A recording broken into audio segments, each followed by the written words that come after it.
change any rule in NASCAR, what would it be? Shit.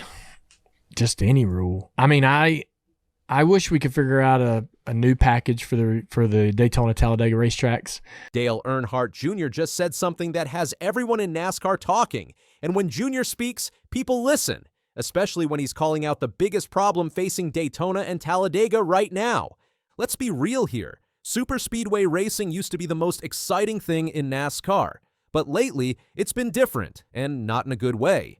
Dale Jr. recently went on the Bussin' with the Boys podcast and didn't hold back. When they asked him what one rule he would change in NASCAR, his answer was clear. He said, I wish we could figure out a new package for the Daytona Talladega racetracks. I would probably work on the rules that affect how the cars race at those two places. This isn't just some random complaint. Jr. is putting his finger on something that drivers and fans have been feeling for a while now. The racing at these big tracks just isn't what it used to be. Dale Jr. explained it perfectly when he said, some of the details of how the cars race and why they do some of the things they do are kind of, it's not as great as it used to be, or it could be better than what it is today. Here's the thing. Jr. admits he doesn't know exactly what technical thing needs to change, but he wants to be part of figuring it out. He wants to help NASCAR make the cars race differently at these tracks, make them work together better, race better, be more exciting. So what's the actual problem? Well, since NASCAR brought in the next-gen car back in 2022, superspeedway racing has gotten mixed reviews. Some people say it feels too much like the old car. Others say the field is too bunched up now, but almost everyone agrees on one thing. The horsepower is too low, and that's making the races less exciting to watch. But here's where it gets really serious. Dale Jr. made another shocking statement recently. He said the Daytona 500 has lost its Super Bowl status in NASCAR. Think about that for a second. The Daytona 500 used to be the race everyone wanted to win. For decades, it was the biggest deal in the sport. But Jr. says that's changed. On his podcast, the Dale Jr. Download, he admitted, the racing there over the last several years has taken a beating from critics, myself included. And it gets worse. He said that even some drivers now question how important the race really is. Jr. explained, drivers would even argue that is the Daytona 500 still the most important race of the year? It's fallen from that perch, and that is a problem for me. The Daytona 500, for all of my life, has been compared to the Super Bowl of the NFL. This hits different coming from Dale Jr. He grew up watching his father, Dale Earnhardt, chase Daytona glory. He finally saw his dad win it. This race means everything to the Earnhardt family, so when Jr. says it's lost something special, that's a big deal. What changed? Well, instead of 200 laps of crazy passes and exciting racing, we're getting something else now. Drivers are riding in packs. They're saving fuel. They're waiting until the very end to make their move. It's all about strategy now instead of straight-up racing. And that's not delivering the excitement that Daytona is supposed to be about. So Dale Jr. has a solution, and it's pretty bold. He wants to add a fourth stage to superspeedway races. Right now, these races have 3 stages with points given out at the end of each one.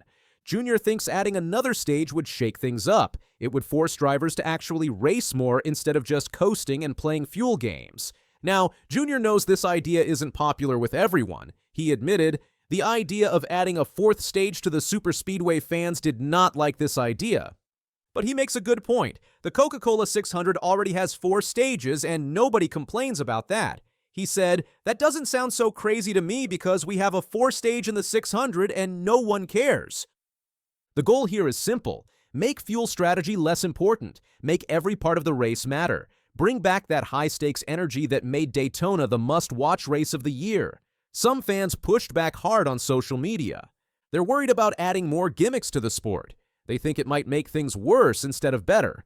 But Jr. gets the pushback. He just believes something has to change. And it's not just Jr. who has problems with how these cars race at superspeedways. Current drivers are speaking up too. Denny Hamlin, one of the best in the sport right now, pointed out a huge issue. He said when a driver starts at the back and the track gets jammed up during the race, there's just nowhere to go. The race becomes all about pit stops. That's it. And that goes against everything these drivers have learned their whole lives. They're racers. They want to race through the field and fight their way to the front. Kyle Larson sees it differently, though. He's adapted better to the new way of racing. Larson said, "I think there's a lot of strategy that goes into these races now in the next-gen era that I do enjoy. Fuel saving, the green flag pit stops, working together with your teammates and others, I enjoy that." But even Larson admits that luck plays a bigger role now in who ends up at the front when these races finish. The superspeedway problems are just part of a bigger issue with the next-gen car. Dale Jr. has been very honest about his feelings on this car. After the Kansas race in October, he talked about a major problem, the dirty air issue. When a car gets behind another car, the airflow gets messed up. This makes it super hard to pass. Jr. explained it like this. Cars are trying to avoid each other's wake when they go into the corners. On the straightaway, drivers are thinking about which way the car in front is going to go. They want to go the opposite way to get clean air. But sometimes they guess wrong. And when that happens, Jr. said, they have to jump out of the gas because they go into the corner following a car. They have no grip, and they get out of the gas and lose all of this momentum. That means fewer passes, less exciting racing. Back in August, Jr. really opened up about the next-gen car on his podcast. He was frustrated after a bad race at Iowa Speedway, and he didn't hold back. Jr. said he went through all the things he wouldn't have done if he built the car. The diffuser? Wouldn't have added it. The low-profile tires? Nope. Those tires change the sidewalls so much that drivers can't feel the tire anymore. They don't know where the grip is. They can't trust it. Jr. even asked, the brakes are another issue. At Martinsville, brakes used to fade during the race. Drivers had to take care of them. The braking zone was long enough that drivers could charge into corners differently and make passes. Now, the brakes are so good that strategy is gone. But here's the reality. Jr. knows all these changes are here to stay. He said, but it's all here. It's here. It's bought and paid for. There's no change coming. NASCAR and the teams have spent millions on this car. It's not going anywhere. So Jr. asks, what's the point of complaining about it constantly? Still, as a broadcaster working with Prime Video and TNT Sports, Jr. feels torn. He shares the same feelings as fans, but he also feels like he should be promoting the sport, saying the racing is good, the product is good, but that's hard to do when he sees things that frustrate him. He gave a specific example, watching Erik Jones go into turn 1 behind another car, and that car just shuts off all the air to Jones. Jr. said, but then there are other moments where Jr. enjoys the races, where the car puts on a great show. It's hit and miss for him, and that's tough when you're trying to promote the sport you love. Jr. believes NASCAR should look to the past for answers. He thinks the answers to fixing these problems are sitting right there in NASCAR's history. But instead, he says NASCAR is worried about being modern. You know, if you can demand a lot of attention, which Cletus absolutely does when he does a live stream while racing, there's 40, 60,000 people watching that. Dale Earnhardt Jr., one of the sport's most respected voices, just made a statement about Cletus McFarland that has everyone talking. It wasn't just casual praise, it was the kind of bold endorsement that could blur the line between YouTube fame and NASCAR legitimacy. Known for speaking his mind and choosing his words carefully, Dale Earnhardt Jr. rarely hands out compliments without reason. But his recent remarks about Cletus McFarland have stirred the motorsport world. What began as a simple comment has turned into a serious discussion about talent, opportunity, and how unconventional racers are changing NASCAR's future. From the outside, Cletus McFarland's path into racing looks like a shortcut, a side-door hustle into one of the most grueling professional sports out there. But Dale Jr. sees something else. He sees potential, drive, and, most importantly, value. He's pretty smart, but he may continue to run ARCA, whatever he does. He's pretty smart. But he may continue to run ARCA, whatever he does.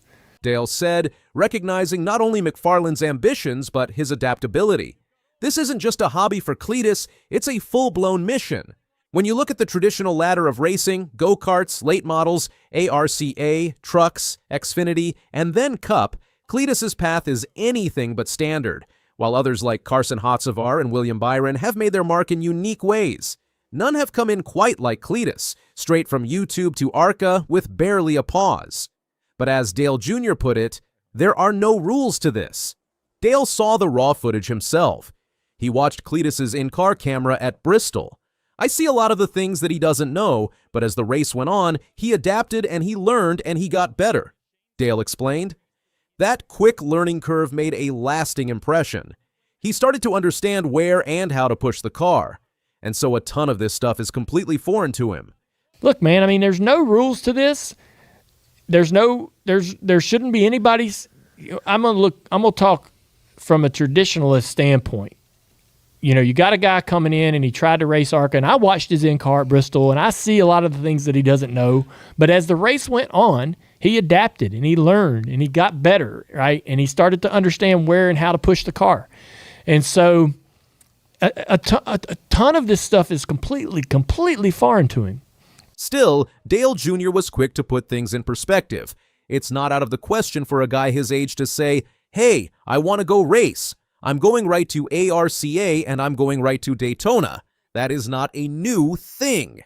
It's not out of the question for a guy his age to say, hey, I want to go race, and that's where I'm going to start. I'm going to go right into an ARCA car. I'm not going to run a street stock or a mini stock or a late model or anything like that. I'm going right to ARCA, and I'm going right to Daytona.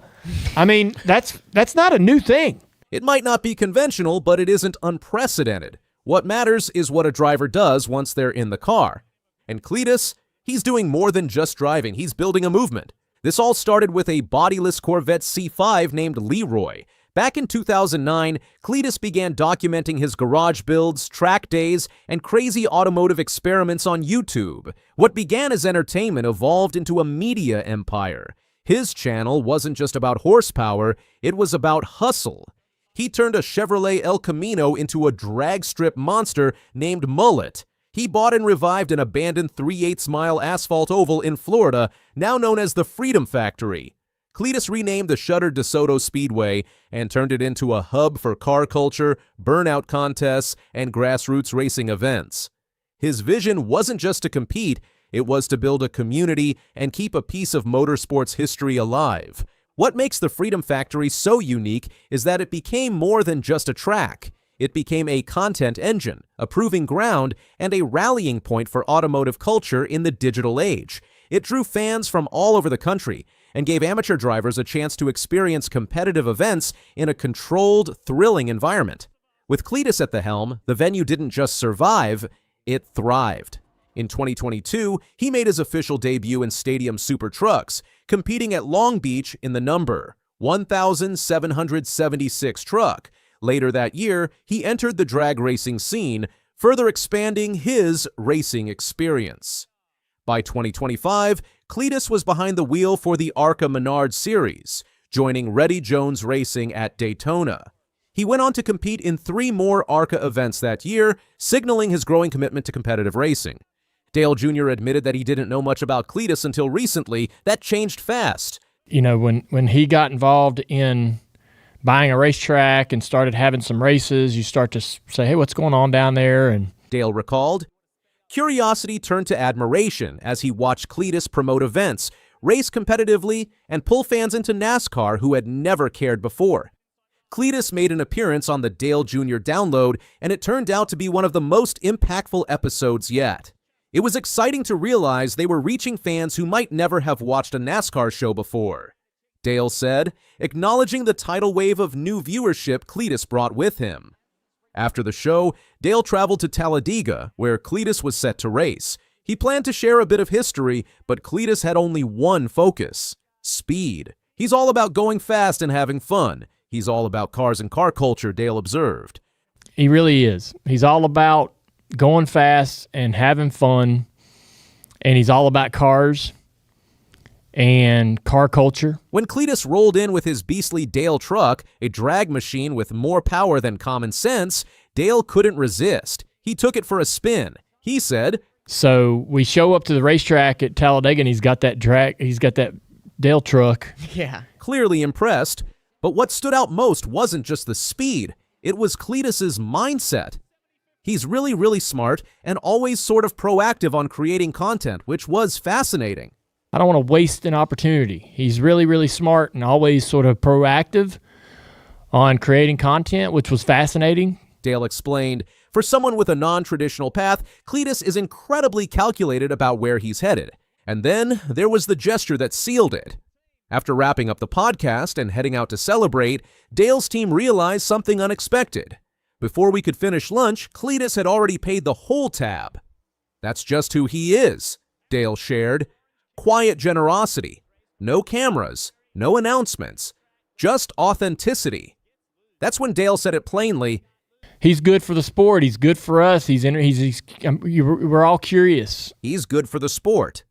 It's a big statement, especially coming from a man whose family name is etched into NASCAR history. But the numbers, the energy, and the fan engagement all point to the same thing. Cletus McFarland is breaking barriers. His ARCA debut showed rawness, yes, but also a steep curve of improvement. I watched his in-car, his ARCA race at Bristol, and tried to really truly see what he's learning as a driver. Watch his entry, his line, how he picks the throttle up, and how he really evolved as that race went on was really... Dale noted.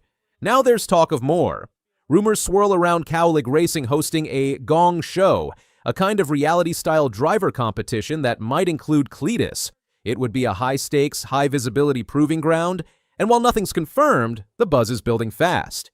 In this new age of motorsports, a driver's impact goes beyond just lap times. Cletus brings an engaged audience, an entrepreneurial edge, and a passion that's hard to teach. He streams his races live to tens of thousands.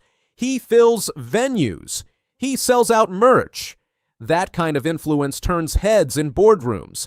Manufacturers like Dodge pay attention to those numbers. Teams weigh fan engagement just as heavily as lap data. Cletus doesn't just have reach, he has staying power, but there's still the business side. Racing full-time isn't cheap. Cletus runs a successful media empire that demands time and focus. Every race means a trade-off. Every series entry has to make financial and strategic sense. Yet, the door remains open and fans are watching. Reports suggest Cowlick's rumored competition could take place at a karting facility in Virginia, with drivers living together and competing over several weeks. No phones, no distractions, just skills, personality, and pressure. It would be a test not just of talent, but of endurance and charisma. All things Cletus has in spades. In this shifting landscape, Cletus is redefining what it means to be a racer. His blend of performance, media savvy, and genuine love for the sport is a potent formula. And Dale Jr. sees it. He doesn't just see a YouTuber behind the wheel, he sees a future contender. He didn't need us. "We got a lot more out of this than I think he did," Dale said with unmistakable respect. We got a lot more out of this than I think he did. He didn't need us. That's the bombshell. It's not just that Cletus McFarland has broken into NASCAR, it's that the sport, in many ways, has opened the door for him. And with Dale Jr. backing him, that door just swung wide open. Incredible day, incredible scenes. And the 33-year-old from Elk Grove, California, Kyle Larson, comes to the line and is a two-time champion. Kyle Larson just turned Denny Hamlin's perfect day into another heartbreak. For 319 laps, Hamlin controlled the race, leading 208 of them and sitting just 40 seconds from his first Cup title. Then, a late caution flipped everything. Larson took a risk. Hamlin played it safe, and history repeated itself in the most brutal way. Let's rewind. The 2025 Championship 4 showdown at Phoenix was set to be one for the ages. Hamlin, Larson, Byron, and Briscoe all came in with everything to gain. But for Hamlin, the stakes were different. At 44, he wasn't just racing for a trophy. He was racing to rewrite history, to shed the label of greatest driver to never win a title. And through 300 laps, he was doing just that. Hamlin was dominant from the drop, starting from the pole and running like a man possessed. His Toyota was untouchable in clean air, building a nearly 3-second lead with just a few laps to go. Victory and redemption were seconds away. But racing, like life, doesn't care about your plans. Oh boy, William Byron. William Byron has a tire issue and the caution is out. He was the only one of the championship four who didn't have a tyre issue, Kim, and now it's struck. That's when William Byron's tire exploded, sending him into the wall and bringing out a late caution that sent the championship finale into overtime. In a split-second decision, teams headed down pit road for the final call of the season. Hamlin's team chose 4 tires. Larson's team? Just 2. That single call would change everything.